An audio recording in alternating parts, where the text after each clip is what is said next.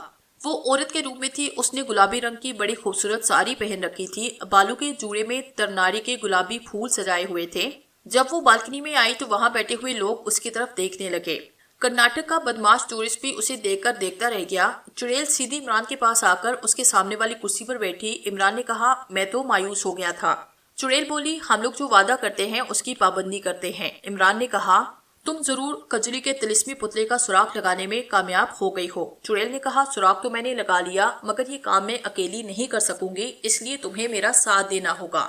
عمران نے کہا، میں بالکل تیار ہوں، تم جس طرح کہو گی میں ویسے ہی کروں گا، کہو مجھے کیا کرنا ہوگا۔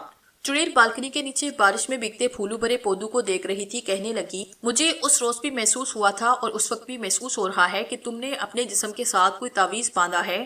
یہی وجہ تھی کہ میں اس روز عورت کے روپ میں بھی تمہارے قریب ایک خاص حد سے آگے نہیں آئی اور آج بھی تمہارے قریب نہیں آ سکتی۔ کیا ایسی کوئی بات ہے؟ عمران نے کہا، تمہارا اندازہ بالکل صحیح ہے، میں نے اپنے بازو پہ تعویذ باندھ رکھا ہے۔ چڑیل نے کہا، یہ کافی اچھی بات ہے تمہارے لیے، مگر آگے جو کام کرنا ہے، یعنی جس کام کے لیے تم میرے ساتھ جاؤ گے، اس کی راہ میں تمہارے اس تعویذ کی وجہ سے زبردست رکاوٹ پیدا ہو سکتی ہے، کیونکہ اس کام کے دوران تمہیں قدم قدم پر چڑیلوں، بھوتوں، اسیبوں اور ان کے طلسم سے واسطہ پڑے گا۔ تمہاری اس تعویذ کی وجہ سے یہ مخلوق فرار ہو جائے گی، اور جو چڑیلیں کجری بدرو کے طلسمی پتلے کی حفاظت کر رہی ہے، وہ بھی پتلے کو لے کر وہاں سے غائب ہو جائے گی۔ شاید پھر تم کبھی طلسمی پتلا حاصل کرنے میں کامیاب نہ ہو سکو۔ عمران نے کہا، لیکن یہ تعویذ میں نے اپنی حفاظت کے لیے باندھا ہے۔ چڑیل نے کہا، میں جانتی ہوں اور میں سمجھتی ہوں کہ تمہیں ایسا کرنا چاہیے تھا۔ اگر تمہاری جگہ میں ہوتی تو میں بھی اپنے آپ کو چڑیلوں اور اسیبوں سے بچانے کے لیے ایسا ہی کرتی، لیکن یہاں حالات دوسری قسم کے ہیں۔ تم میرے ساتھ ہو، جب تک میں تمہارے ساتھ ہوں تمہیں کسی قسم کا کوئی خطرہ محسوس نہیں کرنا چاہیے، اور اگر تم نے تعویذ اپنے پاس ہی رکھا تو بہت ممکن ہے کہ پتلے کی حفاظت کرنے والی چڑیلیں پتلے کو لے کر غائب ہو جائیں۔ میں عورت کے انسانی روپ میں ہونے کی وجہ سے ابھی تک بچی ہوئی ہوں، اس کے باوجود میں تمہارے قریب آنے سے ڈرتی ہوں۔ عمران نے کہا، تمہارے خیال میں مجھے کیا کرنا چاہیے؟ چڑیل نے کہا، تمہیں عارضی طور پر کچھ وقت کے لیے یہ تعویذ اتار کر کسی محفوظ جگہ پر رکھ دینا ہوگا، جہاں سے تم اپنے مہم میں کامیاب ہونے اور طلسمی پتلا حاصل کرنے کے بعد اسے دوبارہ اپنے بازو پر باندھ سکتے ہو۔ یہ کام محض 2-1 دنوں کے لیے ہوگا، کیونکہ ہمیں طلسمی پتلا لانے میں زیادہ سے زیادہ 2 دن ہی لگیں گے۔ عمران کو چڑیل کی بات میں کوئی شک دکھائی نہ دیا۔ اس نے سوچا کہ وہ ٹھیک کہہ رہی ہے، آگے اس کا واسطہ چڑیلوں کی دنیا سے پڑنے والا ہے۔ اگر وہ بھاگ گئی اور طلسمی پتلا بھی ساتھ لے گئی تو پھر اس کی مہم کا فائدہ کیا نکلے گا؟ اس نے چڑیل سے کہا، لیکن تم مجھے یقین دلانا ہوگا کہ تعویذ اتارنے کی صورت میں مجھے کوئی مخلق قسم کا نقصان نہیں پہنچے گا، کیونکہ آخر میں قسم قسم کے بھوتوں اور چڑیلوں کی دنیا میں جا رہا ہوں۔ چڑیل نے کہا، اس کا میں تمہیں یقین دلاتی ہوں کہ تمہیں کوئی نقصان نہیں پہنچے گا۔ عمران نے کہا، ٹھیک ہے، میں جانے سے پہلے اپنا تعویذ اتار کر کسی درخت کی اونچی شاخ کے ساتھ باندھ دوں گا، جہاں سے واپسی پر میں اسے دوبارہ اپنے بازو پر باندھ لوں۔ چڑیل نے کہا، بالکل ٹھیک ہے، تمہارے پتلے کی تلاش کی مہم کی کامیابی کے لیے ایسا کرنا ضروری ہے۔ عمران نے کہا، اب مجھے بتاؤ کہ تم نے بدرو کجری کے پتلے کے بارے میں کیا سراغ لگایا؟ ابھی عمران نے جملہ ادھورا ہی کیا تھا کہ وہی کرنا ٹکی عیاش تبا سیاہ اٹھ کر عمران کی میز پر آ کر چڑیل کے ساتھ والی کرسی پر بیٹھا اور راکشنی کی طرف عاشقانہ نظروں سے دیکھتے ہوئے بولا، دیوی جی، آپ اتنی سندر ہے کہ آکاش کی اپسرا لگتی ہیں۔ راکشنی خاموش نگاہوں سے اس عیاش تبا ہندو سیاح کو دیکھنے لگی۔ اسے کوئی جواب نہ دیا، اس سے اس بدماش کا حوصلہ بڑھا۔ اس نے راکشنی کا ہاتھ اپنے ہاتھ میں لیتے ہوئے کہا، آپ میرے ساتھ ایک پیالی کافی پئیں گی؟ یہ بڑی بدتمیزی کی بات تھی کہ ایک آدمی دوسری میز پر آ کر کسی اجنبی خاتون سے اس قسم کی بات کرے۔ عمران کو غصہ آیا۔ اس نے اسے ڈانٹتے ہوئے کہا، تمہیں تمیز سے بات کرنی چاہیے، یہ میری مہمان ہے۔ اس سیاح نے ہاتھ کو جھٹکتے ہوئے کہا، ارے تم کون ہوتے ہو ہماری باتوں میں دخل دینے والے؟ یہ دیوی جی کچھ نہیں کہہ رہی تو تمہیں کیا تکلیف ہے؟ عمران کچھ کہنے لگا تو راکشنی نے ہاتھ کے اشارے سے اسے روکا۔ اس وقت عمران نے چڑیل کی آنکھوں میں سے ایک ایسی چمک دیکھی جو اپنے شکار کو دیکھ کر کسی بھوکے درندے کی آنکھوں میں آتی ہے۔ راکشنی نے کنڈاکنی سیاہ کا ہاتھ اپنے ہاتھ میں لیا اور کہا، اگر تم مجھے اپنے کمرے میں کافی پلانے کا وعدہ کرو تو میں تمہارے ساتھ جانے کو تیار ہوں۔ وہ بدماش فوراً تیار ہوا، بولا، دیوی جی، یہ تو میری بڑی خوش قسمتی ہوگی کہ آپ میرے ساتھ میرے کمرے میں بیٹھ کر کافی پئیں گی، آئیے میرے ساتھ۔ چڑیل نے عمران کو ایک نظر دے کر کہا، تم اسی جگہ بیٹھو، میں ابھی آتی ہوں۔ بدماش سیاہ نے بڑی فاتحانہ نگاہوں سے عمران کی طرف دیکھا اور راکشنی کو ساتھ لے کر اپنے کمرے کی طرف چل پڑا۔ اس شخص کو معلوم نہیں تھا کہ وہ کس بلا کو اپنے ساتھ لے کر جا رہا ہے۔ عمران نے چڑیل کی آنکھوں کی چمک دے کر اندازہ لگایا کہ یہ کچھ نہ کچھ کرنے والی ہے۔ وہ چپ چپ بالکنی میں بیٹھا رہا۔ بارش مدھم پڑی، ہوٹل کے لان کی بتیاں روشن ہوئی۔ 3-4 منٹ کے بعد ہی اس نے دیکھا کہ چڑیل بالکنی میں بدماش سیاہ کے کمرے سے نکل کر اس طرف آ رہی تھی۔ وہ عمران کے پاس آ کر بولی، چلو تمہارے کمرے میں بیٹھ کر باتیں کرتے ہیں۔ وہ کمرے میں آ کر بیٹھ گئے۔ عمران نے قدرتی طور پر پوچھا، وہ بدماش کہاں ہے؟ چڑیل نے کہا، اب وہ کہیں نہیں۔ کیا مطلب؟ عمران نے پوچھا۔ چڑیل نے کہا، میرا مطلب ہے کہ وہ اب اس دنیا میں نہیں اور تمہیں فکر کرنے کی ضرورت نہیں۔